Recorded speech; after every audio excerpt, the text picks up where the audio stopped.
Well, buen Camino there, pilgrims. I am Jeremiah Gibbs. I'm your Camino guide, and today we've got an episode that's going to be dedicated to teaching you how to do what I understand to be the best method of blister care while you're on pilgrimage that you can do, and that's to thread your blisters to be able to drain the liquid out of those. So I've got a video that in just a moment where I'm going to be explaining how to do that with some of my pilgrims from this past May. This was actually filmed on Camino this past May. But I did want to step in and say just for a moment a little bit about why this is a good method, because I didn't explain that when we were on site there in Spain, and I wanted to be able to talk about that a little bit for you, because the reality is a lot of folks will disagree about the best blister methods and so on. And one of the groups of people who will be the most concerned with this method are people who have medical expertise, doctors and nurses and so on, will often say you should never drain a blister because that then introduces the possibility of infection. And of course that's true, and so that's why that's usually the medical advice. One of the reasons this is going to be different if you are hiking, whether that's Camino de Santiago or any other distance hiking experience, is that if you are going to hike on that blister day after day, almost 100% of the time, the result is going to be that that blister bursts open, often ripping the skin completely off of the blister and opening it up in a really significant way. So oftentimes when medical personnel are saying don't ever pierce a blister, just let it stay as it is, that's because they're trying to not introduce infection. But the problem is, if you're going to hike on it every day, you're going to break it open in a more radical way, and then the possibility of infection increases. So the only way to walk on a blister while it's still and keep it intact is to go ahead and drain that blister. Now, I didn't do this on this group on Camino, and I have tried not to do this very much anymore, but certainly one possibility is that once you've drained a blister, you might choose to put Compeed on top of that blister. That certainly protects that area from blistering again. The only hesitation I have about that is that Compeed can trap infection underneath the Compeed, and then you have a more serious problem and you may not even know for several days. So I try to, whenever, my best suggestion is whenever you get a blister that's significant enough that it has water inside the blister, that you're simply going to drain that with thread, as I explained in the video. You're going to take that thread out before you begin walking the next day, and hopefully you will do something to be able to reduce the reasons that you got the blister in the first place, whether that's reducing the friction, making sure that your feet are staying drier, whatever it is, to reduce friction and reduce moisture so that you don't get that blister again. So here's some instruction on how to thread your blisters. Buen Camino, pilgrims. Okay, so hello there, pilgrims. We're about to do a blister threading clinic.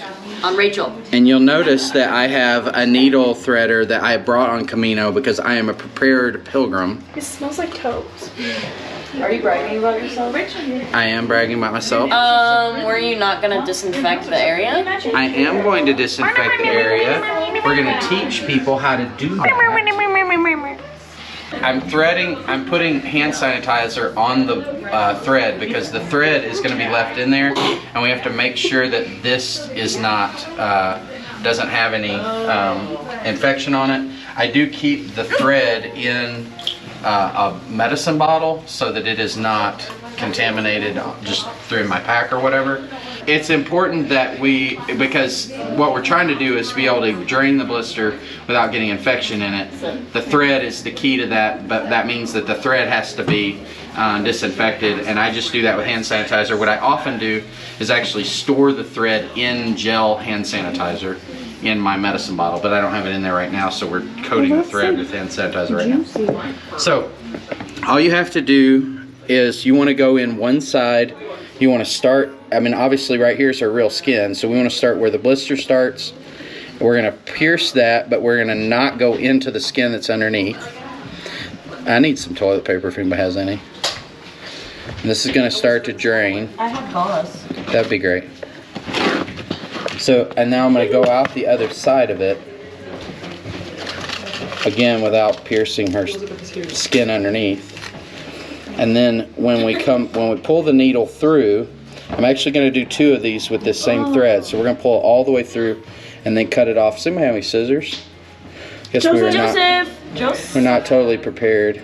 They're in his bag. Oh.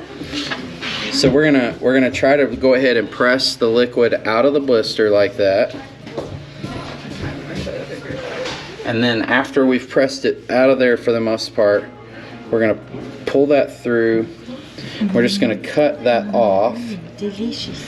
Not very much. We don't need to have a lot sticking out. We just want to have, the reason this works is because the thread wicks the liquid that's in the blister out. Some people will then walk with this thread stuck in there. I think that's a bad idea because this then introduces another irritant to the area that you already know is going to be rubbing in your shoe.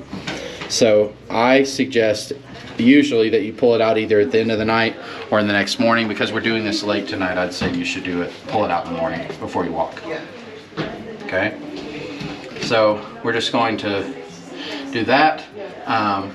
You do want to keep that fairly clean because just the same as the liquid wicks out, if there were infection on the thing, it could wick back in. Antibiotic ointment on it. Yeah, that'd be a good idea. Yep. Okay, Miss Nursey. Okay, you want to do the other one? All right, so we're going to do the same thing again on this one. We're just going to take that threaded needle. We're going to go through the side right here. Now this one you can tell is quite a bit softer, so this is going to be even easier. We're going to go through. If you had a blister that was bigger than the ones that she has, you might pierce it twice with the same thread. But I'm just going to go through the other side like that. Again, we're going to pull it through. Oh, you can see the liquid coming off out of the blister. Wow. Okay. We're going to pull that most of the way through. Wow. That's crazy. What's really crazy is when it continues to leak out all night long and you wake up with a dry blister.